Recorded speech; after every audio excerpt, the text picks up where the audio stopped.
స్వామి వారి కార్యం అనుకుని చేస్తూ ఉండడం. అలా అనుకుని చేసేటప్పుడు ధర్మ వ్యతిరేకమైన కార్యం చెయ్యడానికి అసలు మీ మనసు మిమ్మల్ని అనుమతించదుగా.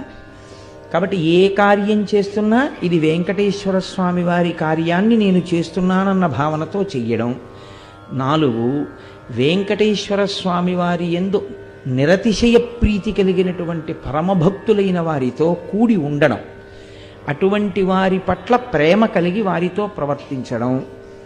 5, వెంకటేశ్వర సంబంధమైనటువంటి విశేషములను పరమ భక్తి కలిగినటువంటి వారి నోటి గుండా ప్రవచనం జరుగుతున్నప్పుడు లేదా వారు పలుకుతున్నప్పుడు, అటువంటి భక్తులైన వారు మీతో ఏకాంతమునందు సంభాషించవచ్చు, అన్ని వేళలా ప్రవచనమే అక్కర్లేదు, అటువంటి మాటలు విని చాలా సంతోషాన్ని పొందగలిగినటువంటి స్థితిని పొంది ఉండుట.